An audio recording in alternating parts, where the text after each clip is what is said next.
Ladies and gentlemen, welcome to the inaugural episode of the Field of 68's last call here on Stadium, on the Stadium app, streaming on the Stadium YouTube channel. We got Jeff Goodman. We got Randolph Childress. My name is Rob Doster. Welcome. This is going to be fun, guys. This is our first episode. We used to do it the afters. It used to be called the afters, which is where we would do our Q&A every night. Now, it is last call. Cheers to everyone that's going to crack their final drink here on Stadium. We're going to get to the Q&A here in a second. We spent so much time in the last hour talking to Zach Edey and talking to Matt Painter, who, by the way, I could talk to Matt Painter for 3 hours. I love that guy. He can't talk to you. Yeah. Oh, no, he wants – Zach Edey as well. Yeah, Zach Edey too. Him wearing a full blanket. A polar bear. It's so a polar funny. bear. Listen, I want to talk to you guys about Purdue big picture here. Because there's a very large part of me that thinks that we saw the best team in college basketball tonight. I love Bill Self. I love this Kansas team. I think that Hunter Dickinson is a very, very good piece to add to something that Bill Self does. But when you watch Purdue kind of roll in second gear and keep a Sean Miller, I know he's got a young team. I know what's going on with Xavier. I know who they're missing. They were able to keep Xavier stiff-armed, arm length for the entire game while playing what would you say? It was like a team for Purdue overall? Maybe a little better than that. Maybe a little better. I thought the game plan and Xavier was tougher than we give him credit for. I mean, the game plan was solid. It's just you're dealing with an immovable force. There's nothing you can do with this guy. I mean, he's 300 pounds. Have you ever seen not in college. Like him? Not in college. I mean, again, like Shaq at LSU was so dominant. Yeah, but you had a lot more of that during that time. Yeah. He's a throwback guy playing a small bar era where people just don't have size and quality bigs to be able to match up with that. He's efficient. He's just got so much better. He's more effective on the defensive end. That there's no answer for him. Physically, because you can't even simulate him in practice. No. Like you can, what do you want to do? How do you simulate him in practice? You take a Mack truck and throw in the post. I mean, you stand on two guys on top of each other's shoulders. You got to do. And just sit on each other's shoulders and rotate. I mean, you can't. I don't know how you deal with them. I think honestly, and we talked about this a second ago. I think the only real concern that they have is consistently making shots from the four spot. Well, so let me throw this at you guys. We talked about it while we were watching the game, RC. But when you look at the way that last season ended for Purdue, right, and you look at what's on this roster right now, it's more or less the same team kind of running things back. Right? There's a couple different pieces of the switch. They brought in Lance Jones. They got the Miles Colton kid, the freshman coming off the bench, right? But it's effectively the same group, and they're just kind of running things back. So I guess my question is, how much are you trusting this team? How much are you buying into this team? And look, talk, please. If you disagree, talk. I completely disagree because I think you're underestimating the impact of Lance Jones. I think as a secondary ball handler, even tonight, his impact on this game. If you look at the stat sheets, you wake up and look at the stat sheets, you think, he didn't play well, but his imprint, his impact is on that game. Just with the ability, a bit of a wild card, shooting. We joked about it. Coach Painter joked about his taking those deep threes. But he seems to be a guy that's capable of doing that. The other part of it is he's a secondary ball handler that can initiate offense, that gets in the paint, gets to the rim, he get his shot off. And when you add that into the way Smith is playing right now, the way the solid game he had, that's multiple guys, multiple handlers with the most difficult force in college basketball. Makes it tough. You're right, 1,000%. And again, I really love the dimension Lance Jones adds. But I'll say the biggest difference also is Braden Smith and Fletcher Lower aren't freshmen anymore. Right. They're not freshmen. So I think now, again, they're physically a little bit stronger. You got to remember, too, Braden Smith last year didn't play in the preseason at all. He was coming off an injury. He didn't do anything in the preseason. So, of course, he was going to wear down at the end of the year. You got the freshman wall and the fact that he was coming back from a year-long injury. But I think, and also, you're right, the Lance Jones addition that saves him, too, throughout the course of the season. Because you got another guy. The wear and tear. And then just the pressure. It's like, hey, Even, last year, mental, yes. right? The mental pressure when they came after. It's another guy where you attacked him. You had to attack him because there's nothing you can do with Zach Eaton. Right? So now with Lance Jones there, he has a guy in the course of a game he can get off the ball.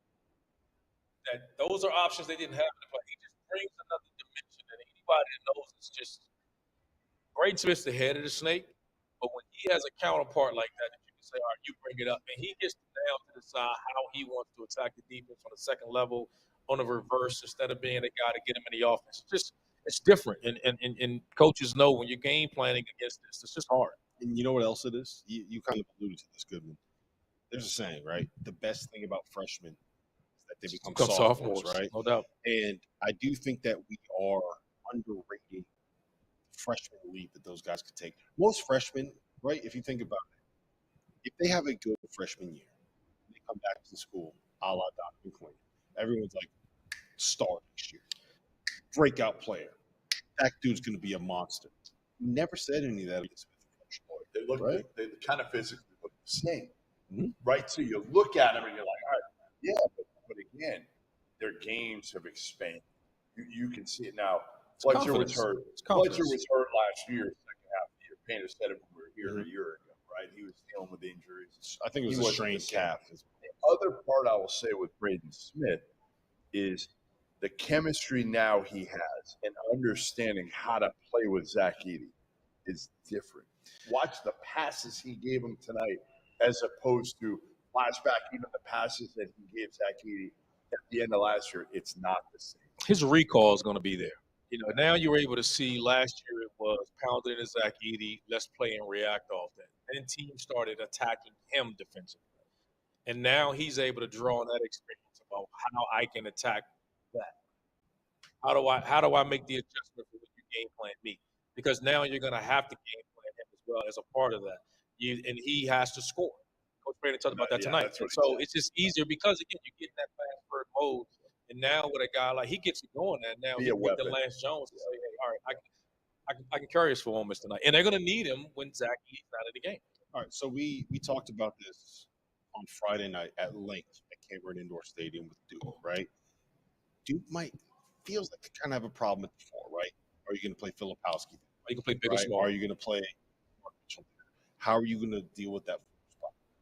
I feel like we can kind of have a similar. It's not the same situation, but we got to have a similar conversation about Purdue, right? Like, what are they doing at the four? What is the best answer? You said they got to make shots, right? What's the best answer for them long term? I don't know where they go. I think that's just every team has issues. Every team has concerns. Right now, it's by committee who steps up and claims that spot. Yeah, and it might be in practice. It's going to have to. It might be something where every day in practice somebody asserts themselves and it's clear. Right now, you heard it from Peter. It is not clear. No, it's going to be right now. It's by committee and opponents, and how the opponents are playing are dictating which one of those guys. I want to see more out of Cam Heidi.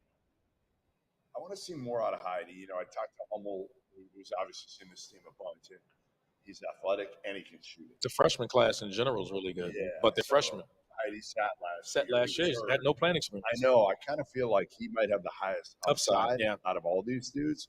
And that's kind of, to me, if you're Matt Painter, aren't you kind of going with that and maybe rolling the dice and seeing, hey, where can this – because if he does reach that potential, holy crap. Because someone's – again, I didn't love Top Red. I don't love him with Edey because I don't think he can stretch it enough. Right. And defensively, it's okay. It's not great. He can score, but the spacing in the paint to me worries me as well because I think he's best maybe from 12 and in. Yeah, well, Painter can't have it all. If he get a stretch forward, and who the hell is beating him? Like Nobody. I do think it'll be interesting if what he tends to lean towards, right? Do you want to play a bigger four-man, a Caleb First or a Trey Kaufman-Rand, or do you want to play like four guards with Nathan Gillis, Miles I've never known a coach who rotation. Yeah, listen, when we come back, it is time for the Q&A. We're going to be answering chat questions. I promise you, anything you write in the chat, I'm going to ask Jeff Goodman.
Welcome back to Last Call here on Stadium, Field of 68. Jeff Goodman, Randolph Aldris. My name is Rob Doster, and it is time for the Q&A session. It's time to answer the chat. The chat is the best part of what we do here is being able to interact with the fans, being able to answer questions. So we're going to roll through this. I have about 15 questions here that are written down that I'm going to be asking you guys. All right. First one from Kim English is him. Who wins tomorrow, Providence or Wisconsin? Providence. Providence? Absolutely. Absolutely. I'm going to Friars there. That feels strong. Listen. It's a toss-up. Have you been to Providence? Have you been to the old dunk? Have you seen those fans? Show some respect. It's the amp. No, Show some respect. It's no, the you're right, old it's the dunk. dunk. It'll always be the dunk. I don't care what anybody says. It's always going to be the It's dunk. always going to be the dunk. And those dudes, they have a few of these, don't they? Look, RC, I'll tell you this. I think that is – everyone's talking about the Champions Classic tomorrow. I think that is actually a fascinating matchup because I think there's an argument to be made that both Wisconsin and Providence are top 25 teams. I'm not there yet. But that's why I said I'm not ready to say they're top 25 team. I think it'll be a heck of a game. It's a great matchup. That's why I said it's a point. That's like one of those games, though. I feel like at the end of the year in March, aren't we looking at that? Yes. Like, that's one. It's going towards one that wins. It's going into big resume. Correct. It's a big resume. Yeah. Well, I will tell you this, Jeff. You seem very confident about the Friars finding a way to win. Yeah. Right now, Yeah. over on BetMGM, What's the spread? Providence is getting a point and a half. Providence is an underdog. The old dunk? Yeah. Wow. And I just want to let you guys, Holy. I just need to let you guys know that if you use the Field of 68 bonus tokens over on the BetMGM app right now, you may or may not get a 50% bonus on any bets that you make, including Providence money line for tomorrow night. So, are you on Providence too? It's tough to go in there and win. You're not going to I wouldn't bet on Badgers. that one. That's a big. Are you going Badgers? On the road? Badgers? No, You're thinking Wisconsin? In the I'm dunk? going to take Providence. Do you not think that Kim English is him? Yeah, but Kim English didn't play. But no, I think Providence. Okay, fair enough. All right, next question that we have from Zachary Whitfield. Do you see this being the year that Tennessee makes it past the Sweet 16 RC? I do. I think they got a guy in Connect that can elevate them scoring. We know the defense is there. I think their freshman has to step up too. If they can get their transfers and freshmen to step up and provide a spark of some consistent offense with a team that has defense, I think they have depth. I think they're a team that can very easily be in Phoenix. So I don't question them because they're tough enough. They got a defensive identity, and they got some guys now that can score. Yeah, they're experienced, and they don't even have Zakai Ziegler back at 100%. You know, Gainey coming in with Connect, a couple guys who can score. Yeah, I finally have some faith in Tennessee. I haven't had it in years, and not because Rick Barnes hasn't gone, deep in the tournament, more because of their personnel and their inability to put up, points in the tournament. Now I think they've got a much more versed, team that can do a lot of different things. Connect is the difference maker, right? Connect is the guy where you're talking about a 6'6" athlete that averaged 20 points and 8 boards and shot 38% from 30 last season in Northern Colorado, right? And it translated. I'm gonna throw something crazy out there. I don't know if you guys agree with me or not. I think that he's probably the best NBA prospect on that Tennessee roster. I would not be surprised to see him as like a top 40 pick. But you got a dude that size, that athletic, that can shoot the. Yeah. I don't know if I'm allowed to curse on Stadium's YouTube channel right now. So it's last call. Maybe after a couple more of these, maybe we'll start dropping some. You need to find out the over rules. here. Yeah, Dagan Hughes in my ear just said you're not allowed to curse, so it's a good thing I didn't do it. No, trust me, Rob will curse. I'm with you. Tennessee. Yeah, I think that they make a little bit of run here. I would not be surprised to see them in the Final Four. Another question, tangentially involving Tennessee here from Brady. Word for you. From Brady 1. Does the winner of the Maui Invitational become the number one team in the country? And this is who's in the Maui Invitational right now. Number 1, Kansas. Number 2, Purdue. Number 4, Marquette. Number 7, Tennessee. number 11 Gonzaga, UCLA, who's not ranked but could be ranked, Syracuse, who's not ranked, could eventually be ranked, and Chaminade. 100%. Yeah, Like- I was like- going to say. Except Chaminade. I was going to say. Brady. I think actually if Chaminade, won all 3 games. That question is effectively asking us if the mountains are blue. That's an easy one. That's a T-ball. That's Yeah, a T-ball. it's a That's T-ball. All right. just sitting So there. you know what? I'm gonna tweak it a little bit. Who wins the Maui Invitational? I'm going to go Purdue. Same. I'm going to go Purdue. I just, I can't wait to see Kansas tomorrow night in person because, like, El Marco Jackson, the knock on him is obviously not really a shooter. I want to see what he sees with, the bright lights. What does he do?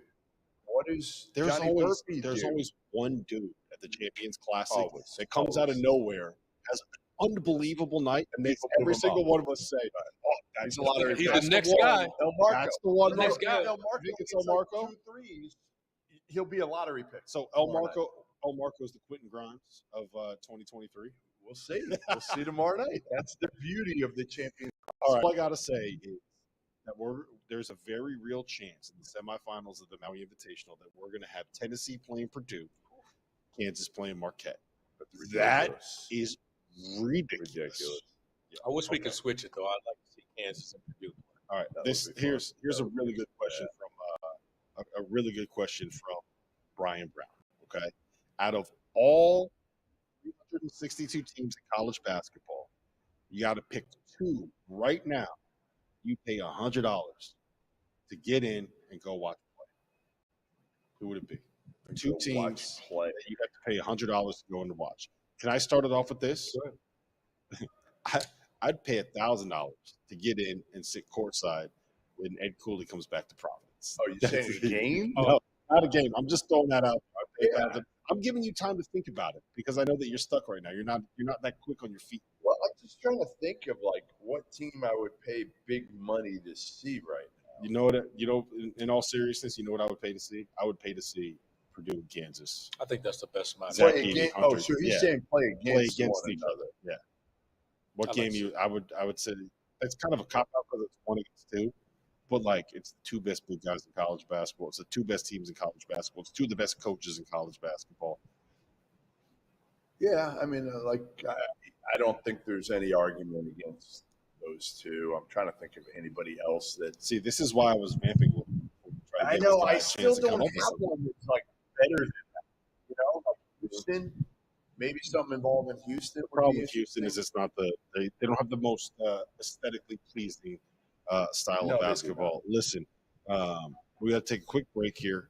On the other side of this break, we have a hot take about a UConn player and whether or not that guy is going to actually be good enough to win the Big East Player of the Year. But the thing is, it's not the UConn player that you're thinking of. Coming back in just a minute.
Welcome back to the last call here on the Stadium YouTube channel, live on the Stadium app. This is the Field of 68. We have Jeff Goodman. We have Randolph Childress. My name is Rob Doster. We are answering your questions from the chat. Guys, here's the hot take. It's from Kevin Riley. Tristan Newton will be the Big East Player of the Year when it's all said and done. And he specifically wants to know if you agree with him. No. No. No. Why? I don't. He's down my list of guys that I can pick. Now I think he's having a hell of a year. I think he has to lead that team if they want to accomplish what we think they're capable of, because they're better than I thought they'd be. Just because I thought they lost so much a year ago, and they seem to be. But who have they beaten that you can feel confident No. they're better? Because I trust their talent. I trust their talent that's there. Now I have my concerns long term defensively for that group. I worry about them long term defensively, and don't you want to see them against something like Empire Classic, even against Indiana in the first? I want to see them eventually, but when Stephen Castle gets some experience as well. I mean, he's not. He can be a better version of your guy F. Jackson that's gone now. That's making money. Andre F. Jackson. So I think he can evolve into that, but he provides a little bit more offensive. But he needs experience. He's a freshman, as talented as he is, as good as he is, and even Klingon. I mean, he's. Yeah, we need to see it. We need to see it. I will say this, that if UConn ends up being a team that can, like a top 4 Newton in the country, if they are in number 1, if they're going to win the Big East regular season title, Newton's going to have to be a guy that is like a go-to scorer for them. And if he's a go-to scorer, he's going to average like 16, 5, and 5. And if you average 16, 5, and 5, the team that wins the Big East regular season title, you're probably going to end up winning the Big East Player of the Year. I don't think that's going to happen. But if that's the way that this plays out, that is going to have to happen. All right, here's a question, Jeff. I'm going to you on this one. It is from Thomas Fisher, and the question is, why does Houston have such a soft non-conference schedule? They've played UL Monroe, Texas A&M Corpus Christi. They played Stetson. What they got coming up? The 2 big non-conference games that they play at Xavier kind of stinks because that's Xavier not got hurt. That's not their fault. And Texas A&M. Those are the only 2 high major opponents that they're playing. We know why. Why? Because they went from a mid-major league to a big boy league. Right. They went from the AAC to the Big 12. So Kelvin Sampson's saying, I'm going to be conservative with this, right? It's smart. I mean, it's an adjustment that his guys is going to have to be. They haven't gone through that grind before, so it's almost like taking over a program. Yep. When high major coaches take over programs, they tend to, let me build this a different way. He lost 3 He'll starters. get back to that. Now, again, they bring back some good players. Right. Shed's going to be great. I think Arsenault steps up, so he'll be fine. LJ Cryer they bring in. Listen, in Kelvin, I trust. Yep. No doubt. All right. So we talked a little bit about Texas A&M there. This next question from Tree, which makes me laugh. The question is, Texas A&M and Tennessee have kind of been floated as the 2 favorites in the SEC this year. Are they actually better than Arkansas this season? Good. I know you love the Must Bus. I don't know yet. I don't know. I don't think we can answer that yet until we have some really good games. Arkansas struggled a little bit with Old Dominion tonight. I can. Tennessee. You like Tennessee? I think Tennessee's the best team in the SEC. I mean, listen, again, who knows what Alabama's going to look like in a month or 2. We're not talking preseason now in non-conference. We're talking once the league starts. Kentucky could put it together. They could mature quickly. That's actually I love the SEC just because I think it's wide open. That's a perfect lead into our next question. If Kentucky beats Kansas tomorrow at the Champions Classic, which, by the way, will be at Field of 68, live streaming after those games, Stadium, last call after Field of 68.